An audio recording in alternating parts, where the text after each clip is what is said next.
बच्चों, झरनों का ये बहता हुआ पानी, हरे भरे पेड़ पौधे, उगते हुए सूरज की लालिमा, ये सब कितने खूबसूरत है ना।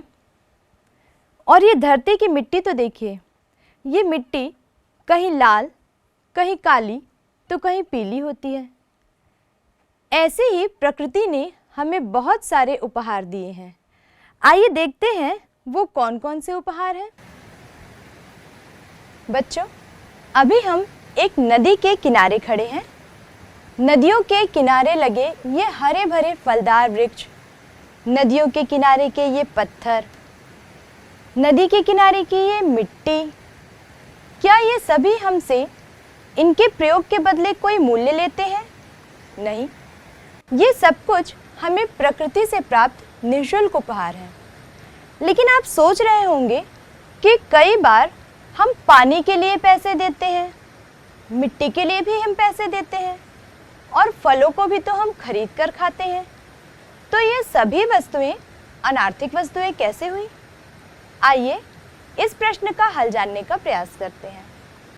बच्चों, प्रकृति से प्राप्त ये सभी निःशुल्क उपहार तभी तक अनार्थिक वस्तुएं रहते हैं जब तक इनका धन से कोई संबंध नहीं होता। जैसे ही इन वस्तुओं को धन से संबंधित कर दिया जाता है, ये सभी वस्तुएं आर्थिक हो जाती हैं।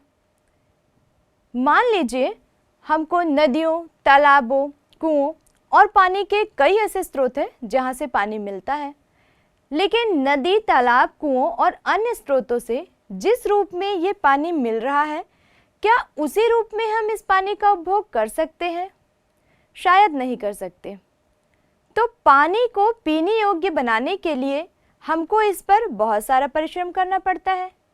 उदाहरण के लिए, अगर हम इस पानी के फिल्टर प्लांट को देखें तो आप देख सकते हैं कि ये कितनी बड़ी क्षेत्र में फैला हुआ है, कितनी सारी मशीनें इसमें लगी हुई हैं और कितने मजदूर काम कर रहे हैं।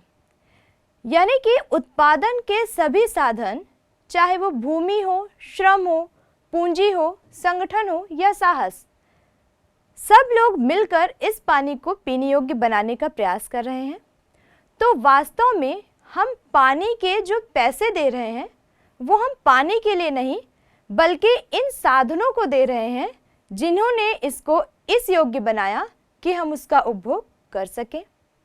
ठीक उसी तरह फलदार वृक्ष जो पेड़ में लगे होते हैं, अगर हम पेड़ से उन फलों को तोड़कर खाते हैं तो क्या हम पेड़ को उसका मूल्य देते हैं? नहीं। लेकिन हर जगह हर तरह के पेड़ पौधे और हर तरह के फल नहीं होते। जैसे अगर हम ये सेब के बागान देखें, सेब के बागान तो कश्मीर और उसके आसपास के हिमाचल जैसे क्षेत्रों में पाए जाते हैं, ये सभी जगह पे नहीं पाए जाते। तो ये सभी जगह पर पहुंचते कैसे हैं? इनको उगाया कैसे जाता है? इनको उगाने के लिए सेब के बड़े बड़े बागान तैयार किए जाते हैं। सोचिए, बीज बोने से लेकर इतने बड़े वृक्ष और ये फल यहाँ तक पहुँचने के लिए इसमें कितना श्रम लगा होगा, कितना समय लगा होगा और कितना धन लगा होगा। तो वास्तव में हम फल के उपभोग के लिए जो पैसे देते हैं, जो मूल्य हम अदा करते हैं, वो हम उस फल को इस योग्य बनाने के लिए अदा करते हैं कि हम उसको अपने उपभोग में ला सकें। ठीक उसी तरह नदी के किनारे की ये रेत, नदी के किनारे अगर ये है तो शायद इसका कोई मूल्य नहीं रहता, लेकिन इसी रेत को जब हम परिवहन माध्यमों के द्वारा किसी ऐसे स्थान पर पहुंचा देते हैं जहां कोई निर्माण कार्य चल रहा है, तो ये रेत महत्वपूर्ण हो जाती है। पत्थरों की खदानें, हमने देखा कि नदी के किनारे बहुत से पत्थर पड़े हुए हैं। प्रकृति ने बहुत सी पत्थरों की खदानें हमें दी हैं। यहाँ पर पड़ा हुआ पत्थर, नदी के किनारे पड़ी हुई रेत, ये सभी अनार्थिक जरूर हैं, लेकिन जब हम इनका उपभोग करना प्रारंभ करते हैं, जब हम इनका स्थान परिवर्तित कर देते हैं, तो यही वस्तुएं हमारे लिए अत्यंत उपयोगी हो जाती हैं। तो इस तरह आपने देखा कि किस तरह प्रकृति प्रदत्त ये सभी वस्तुएं जो अब तक अनार्थिक थी, जैसा ही धन के साथ इनका संबंध हुआ, वे सभी वस्तुएं आर्थिक बन गई। इस विश्लेषण के आधार पर हम देखते हैं कि आर्थिक और अनार्थिक वस्तुओं में क्या अंतर है। इनमें सबसे पहला और महत्वपूर्ण अंतर यह है कि जो आर्थिक वस्तुएं होती हैं उनका संबंध धन से होता है, यानी कि उन सभी वस्तुओं को उपभोग योग्य बनाने के लिए उत्पादन के सभी पांचों साधन जैसे श्रम, पूंजी, भूमि, संगठन और साहस का उपयोग किया जाता है और इन सभी साधनों को उनका प्रतिफल दिया जाता है। यही कारण है कि ये वस्तुएं जो होती हैं वो धन से संबंधित हो जाती हैं और आर्थिक वस्तुएं कहलाती हैं। दूसरी ओर अगर हम अनार्थिक वस्तु की बात करें तो अनार्थिक वस्तुओं का धन से कोई संबंध नहीं होता, ये हमें प्रकृति के द्वारा निःशुल्क उपहार के रूप में प्राप्त होती हैं। दूसरा और महत्वपूर्ण अंतर अगर हम इसमें देखें तो हम देखते हैं कि आर्थिक वस्तुएं जो होती हैं वो सीमित मात्रा में होती हैं, क्योंकि उनका उत्पादन या उन्हें उपभोग योग्य बनाना मनुष्य का काम होता है और मानव उतनी ही वस्तु का उत्पादन करता है जितना कि उपभोग में लाया जा सके। जैसे वृक्षों में फल बहुत सारे हैं, नदियों में अथाह जल है, झरनों में अथाह पानी है, लेकिन अगर हम पानी की बात करें और उसके आर्थिक रूप की बात करें तो आप देखते हैं कि हमको मिनरल वाटर के रूप में एक सीमित मात्रा में वो मिलता है। फलों की हम बात करें तो हम फलों की एक पेटी या किलो के हिसाब से हम फलों का उपयोग करते हैं। इसके विपरीत अगर हम अनार्थिक की बात करें तो इसमें बहुत बड़ा अंतर ये है कि अनार्थिक जो वस्तुएं होती हैं वो असीमित होती हैं, क्योंकि उनका निर्माण या उनको उपभोग योग्य बनाने के लिए मनुष्य को कुछ भी नहीं करना पड़ता। ये सभी चीज़ें हमको प्रकृति से प्राप्त होती हैं, इसलिए इनमें असीमितता का गुण पाया जाता है। तीसरा और महत्वपूर्ण अंतर अगर हम देखें तो यहाँ पर अर्थशास्त्र के दृष्टिकोण से अगर मांग, पूर्ति और मूल्य जैसे तत्वों को शामिल किया जाए तो आर्थिक वस्तुएं जो होती है वो किसी वस्तु के मूल्य, मांग और पूर्ति से प्रभावित होती हैं। या दूसरे शब्दों में कहा जाए, बाजार के निर्धारण की जो शक्तियां होती हैं वे आर्थिक वस्तु में तो प्रभावी होती हैं, लेकिन इसके विपरीत अनार्थिक वस्तुओं पर बाजार के वातावरण का कोई प्रभाव नहीं पड़ता। तो बच्चों, आपने देखा कि किस प्रकार एक अनार्थिक वस्तु आर्थिक वस्तु का रूप ले लेती है। हमने आर्थिक वस्तु और अनार्थिक वस्तु दोनों के बारे में जाना।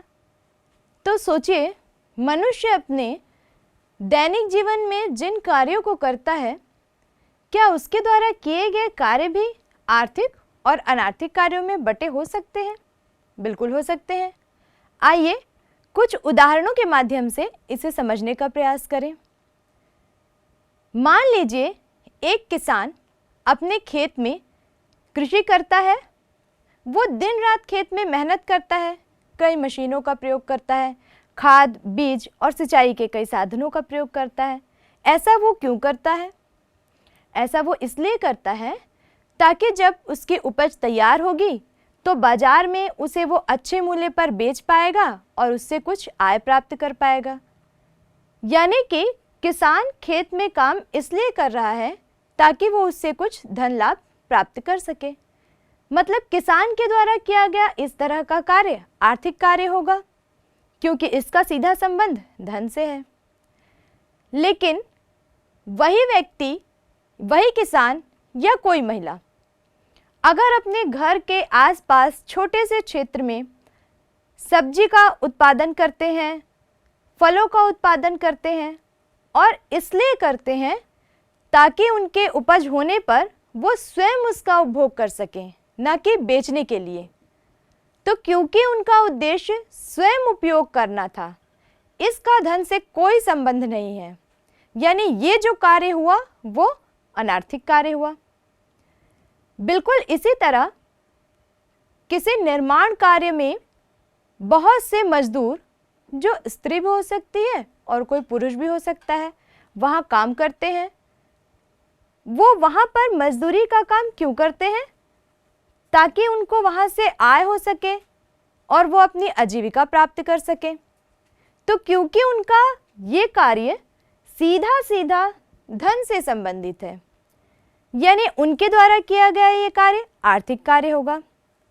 लेकिन वही स्त्री पुरुष जब अपने घर में अपने बच्चों का पालन पोषण करते हैं, घर की साफ सफाई करते हैं या घर के अन्य कोई काम करते हैं, तो यहाँ उनका उद्देश्य अपने घर को स्वच्छ रखना, अपने बच्चे को स्वस्थ रखना ये होता है।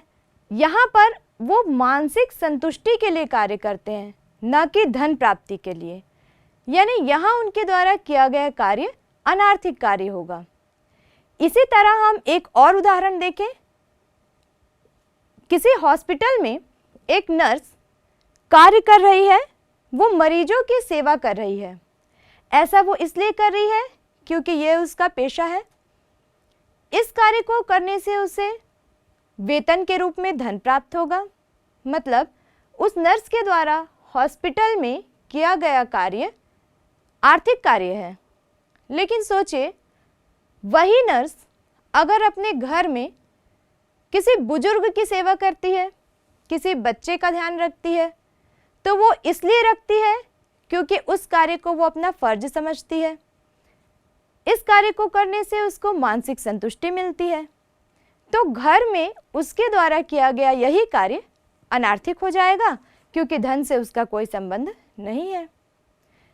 उसी तरह एक शिक्षक अगर कक्षा में पढ़ाता है, स्कूल में पढ़ाता है, क्योंकि ये उसका पेशा है, इससे उसको आय प्राप्त होती है, यानी कि वेतन के रूप में उसको धन प्राप्त होता है। तो यहाँ पर जो कार्य किया जा रहा है शिक्षक के द्वारा वो आर्थिक कार्य कहलाएगा।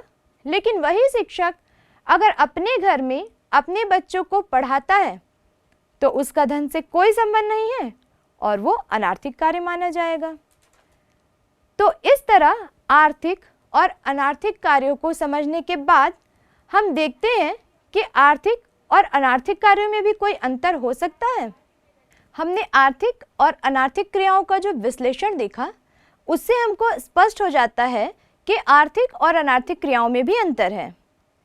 हमने देखा कि जितनी भी आर्थिक क्रियाएं हैं वो कहीं ना कहीं धन से संबंधित है। मतलब आर्थिक क्रियाओं का धन से संबंध होता है, लेकिन अनार्थिक क्रियाओं का धन से कोई संबंध नहीं होता। उसी तरह हमने देखा कि आर्थिक क्रियाओं का क्षेत्र संकुचित होता है। आर्थिक क्रियाओं के रूप में व्यक्ति सिर्फ उतने ही कार्य को करता है जितने कार्य से उसे धन की प्राप्ति हो। लेकिन अनार्थिक क्रियाओं का जो क्षेत्र होता है वो बहुत विस्तृत होता है। कोई भी मनुष्य अपने दिनचर्या में जिन समस्त कार्यों को करता है वो सभी कार्य अनार्थिक कार्यों के रूप में होते हैं। बिल्कुल इसी तरह हम यह भी कह सकते हैं कि आर्थिक कार्य किसी व्यक्ति के पेशा, उसकी नौकरी, उसके द्वारा किए गए कार्य से संबंधित होते हैं, तो उनका वैधानिक होना भी आवश्यक है। लेकिन जैसा कि मैंने कहा कि सभी प्रकार के कार्य जो उस दैनिक जीवन में वह करता है, कई बार वो वैधानिक के साथ साथ अवैधानिक भी कार्य करता है। तो यह कहा जा सकता है कि अनार्थिक कार्य वैधानिक के साथ साथ अवैधानिक भी हो सकते हैं। बिल्कुल इसी तरह आर्थिक कार्य के उद्देश्य की हम बात करें तो आर्थिक कार्यों का उद्देश्य धन प्राप्त करना, पूंजी इकट्ठा करना, संपत्ति का सृजन करना हो सकता है। लेकिन अनार्थिक कार्यों का धन, संपत्ति या पूंजी से कोई सीधा संबंध नहीं होता है।